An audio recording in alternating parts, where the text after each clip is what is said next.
Hi there everyone, it's Joe, and with Opus 3 starting to make the rounds now, I've been experimenting with a few deck ideas, and honestly I think I may, and I'm sure I'm not the only one, have stumbled across what might possibly be the strongest colour combination come Opus 3, and I think it might be Wind and Earth, because there's some really strong synergies between cards in here, and they're not necessarily really synergistic, they're just good cards, so I suppose you could call this the good cards deck of the format.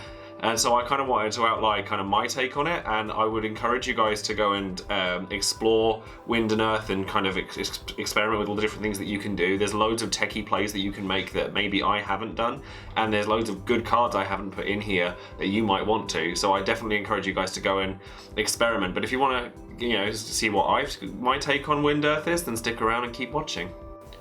Now I know it's been a little while since I've done a deck profile properly, but this deck in particular has 24 forwards, 19 backups and 7 summons. And we're going to go straight in with the forwards, and the star of our show is going to be Deleter, which is the probably biggest chase card in Opus 3, and with very good reason. He's just an exceptionally powerful card.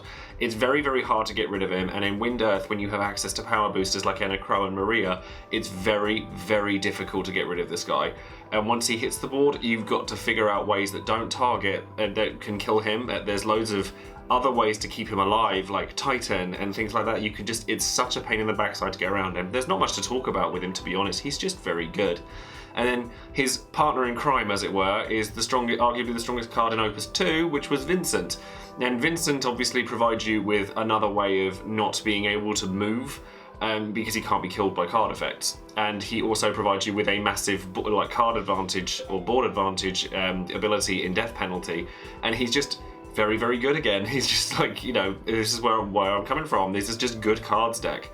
Now, the other Vincent that I've opted to run, a lot of people will probably disagree with me, and they normally run the promo Vincent, but I've decided to run one copy of the starter deck Vincent instead. And there's two reasons for this. The first one is that I know that a lot of guys in America in particular are finding it difficult to get hold of Vincent, and I don't think that he's that much better than the starter one, honestly, especially when you consider that there is a copy of Yuffie in this deck which directly buffs Vincent. And honestly, the second reason that I've chosen this one is that I feel that he gets slightly more out of Yuffie than the promo one would. And there you go, that's my reason for it. You're more than welcome to disagree and play the promo instead. There's nothing wrong with that. And I've decided to play 4 total Vincents instead of 5, like a lot of people I've seen. I've then opted to play 2 copies of Guy, because particularly with Ice getting quite such a buff out of Opus 3, I think that Guy is something that might stay a very relevant card, and I've noticed not a lot of people are playing him at the moment when they probably should be. Genesis is very strong right now, as he's something that just can come in and swing the game. People are really looking forward to the 2-drop Shiva in Opus 3, which I'm not particularly keen on, but a lot of people are. So this Guy just gets around a lot of that sort of thing, and it's just a very good card.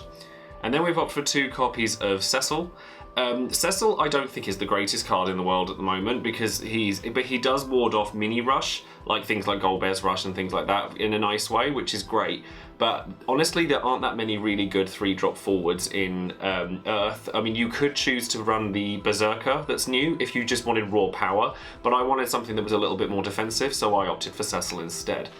And then I've decided to run 1 copy of Mystic, because Mystic, and later we'll get to Feral Chaos, are much in here for the same reason. Is because of the fact that we're running 5-drop Deleter, we're not running 3-drop Deleter, who is very important to most Earth decks, because it allowed you to blow up your backups like Ralbarn, paving the way for you to play a 2nd copy.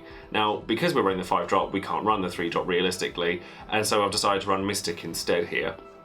It's also a cheap forward that can provide a really good threat later on, because it's not, your opponent's going to have to think twice before blocking him at the very least.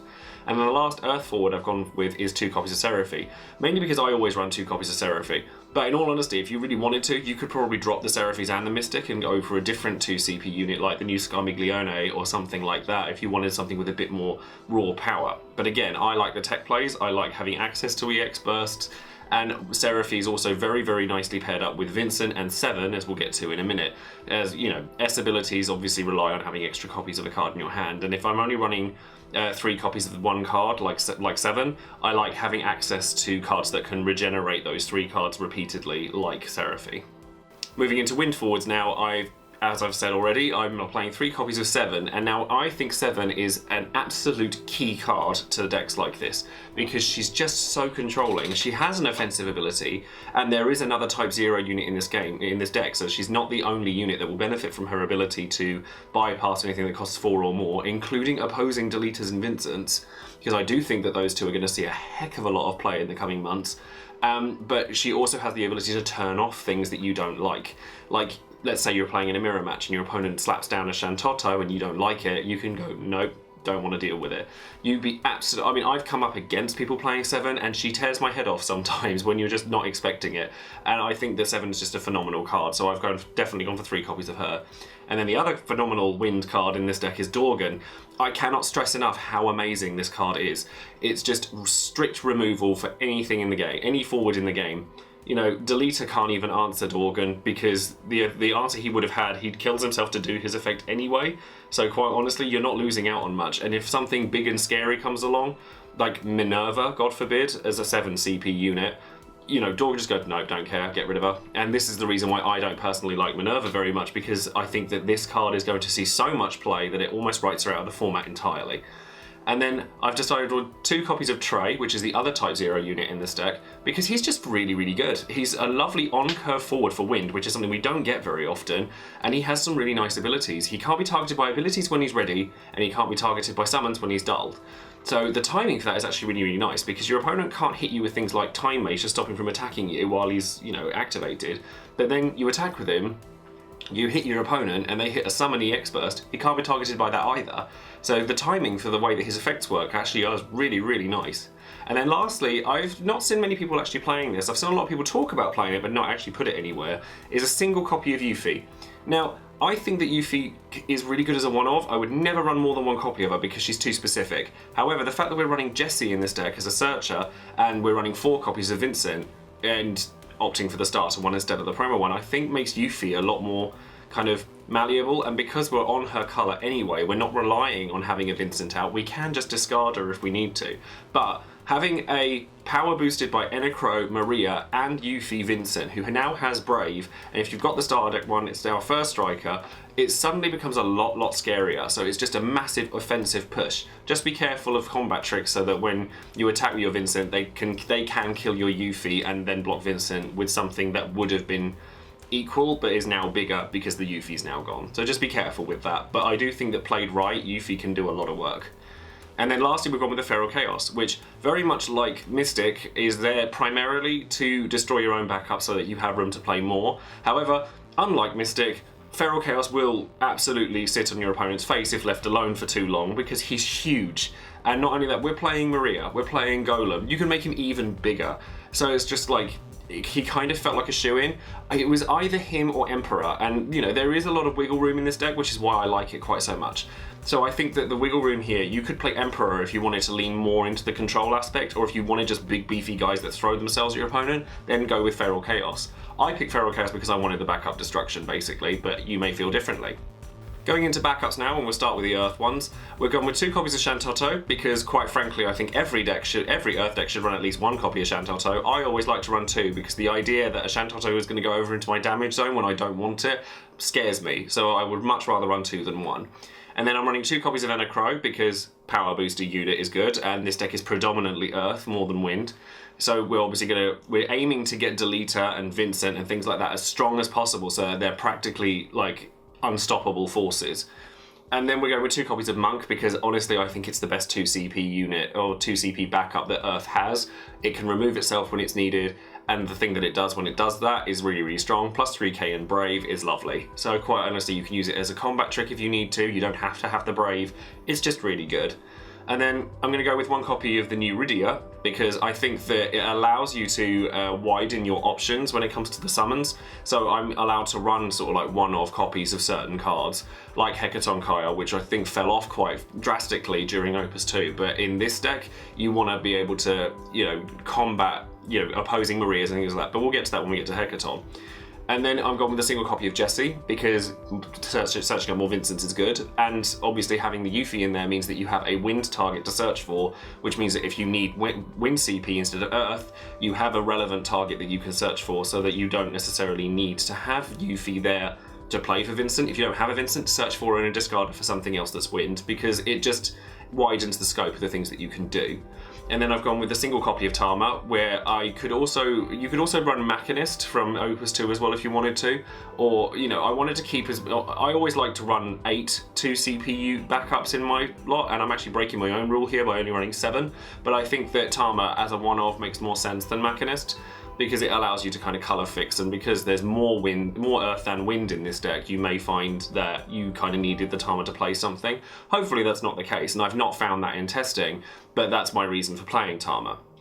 And then lastly, we're running 3 copies of Ralban, because I think Ralban is probably the best EX burst that Earth has to offer, and it's really, really good when you play it. And because obviously we're playing Enocro, we're playing Maria, we're playing Golem, we're playing Yuffie, we're just lots and lots of power boosters, which means that Ralban is pretty much always going to be relevant at some point or another. Unless you're like really on a back foot and you have no forwards at all, then you might be in trouble anyway. So Ralban's not going to save you. But that's, I just think that Ralban is a shoo-in at 3. Going into wind backups now, and then we're going to go with 2 copies of Maria. Some people might choose to run 3. I prefer running 2 because I like to kind of spread myself wide. You've got to remember that there's no sideboard in Final Fantasy, so you kind of have to cover as many of your bases as possible. But Maria is definitely something you want down quickly and something you want to stay there. So definitely 2 copies, no less than that, 100%. But I think that Maria goes in every deck that splashes wind, so that she's kind of a given. And then 2 copies of Archer, because I like to have a little bit of backup control in here. Minwu is a thing. Minwu doesn't really affect this particular deck in all fairness, but there are other cards that do. So I definitely like to keep my options open, and I do think that honestly, there aren't very many good 2 CP backups in Wind anyway, so Archer makes the most sense to me. And then the other one that I've gone with for 2 CP backup for Wind is Riku, because you're playing massive blockades, and if your opponent's playing massive blockades as well, then you may find yourself in a standoff position. Riku, kills off that stalemate by just gradually milling your opponent out, and I think that just having a copy of her in your deck is quite nice. Some people might only want to use 1. I like to have the consistency of 2, because I do think that this deck is going to see enough play that, or Wind Earth variants are going to see enough play that the stalemates might happen, and you might want to have something to be able to deal with them. And then the last card that I've gone with is a single copy of the new Legendary Aerith from Opus 3. And the reason for that is there's a lot of backups that people are starting to use in order to target your guys. Like Ice decks have been running Jill Nabat again recently. Earth decks are running Ralban. Fire decks are starting to run Teller as a method of dealing with Deleter. And if you have Aerith, none of your guys can be targeted by those cards. You never need more than 1 of her, but I think that, the fact that we're running FF7 forwards in Vincent and Yuffie is just a nice little bit of icing on the cake, to be honest. It doesn't really matter, but the 1 copy of her you might find saves you. And then lastly, going into the summons, and we're running a lot less summons than I would usually run. That's generally because I think that the combat trick summons are usually the things that I prefer, and this deck is far more focused on its forwards than anything else. So I definitely wanted to have access to a nice selection of summons, but not delve too heavily into any of them. Golem, I think, is a really, really nice summon just because it can threaten your opponent at any time. Like, your opponent never knows when it's put fully safe to attack or block. And then Titan is obviously delving further into the control aspect of the deck, where it's much harder to kill your guys. So one of the nastiest things that can happen is your opponent hits your Deleter with a summon and then takes damage with it, and then he doesn't die because you had a Titan in your hand. It's like you've spent all these resources and you've hurt yourself to deal with the card, and you haven't dealt with it. And I think that 2 Titan is definitely worthwhile here. Then the last Earth slot I think is fairly open. I've chosen to play Hekaton because, again, I want to be able to deal with opposing backups that are problematic, such as Power Boosters or Maria or things like that, whereas others might want to run Atomos or even something like... I probably think Atomos is probably your best bet. Carbuncle is also another option, but I think that you definitely want to have those options kept open with Hekaton. But if you want more removal, then play Atomos instead. If you want more defenses, play Carbuncle instead. And then the wind summons are really, really easy because there aren't very many good ones, but I do think that a single copy of Sylph means that you have the threat of being able to activate one of your forwards at any given time, and it's yet another power booster, like a blanket power booster across the board. So it's really nice to be able to just do that when you need it. And then lastly, I've opted for a copy of Valour. Now, I think the Valour is really good as an emergency button, and because we're running 2 Shantato already, you may choose not to run this, but I like having a Valour because, you know, there are situations going to happen where you're on a back foot and you don't want to be. So if you can, like, scoop up all of your opponent's cards, particularly if they're playing something like Deleter, this card doesn't target him, and that's an important thing to bear in mind. I know that am stressing that Deleter is a scary card, because he is. He is a scary card, and he's a card that you're going to see a lot of play from. A lot of people are going to play him, so you need to have some answers for him, otherwise you're going to suffer for not doing it. So I definitely think the Valour is an option here, but you obviously just want to be careful when you use it. So we've got lots of like blanket effects that don't target. Similarly, these things target Kuja, Opus 1 Kuja in the same way that they do Deleter, but I think because of that exact reason, Opus 1 Kuja is not going to see as much play. So definitely just keep your summons open. You have your Rydia to be able to search for any of the ones that you need at any given time, but I don't think you need to delve too heavily into any of them. As I've said previously, this deck has an awful lot of wiggle room available to you, so that you don't have to run the deck the same way that I have. I think that there's so many good options for this deck that it's ridiculous.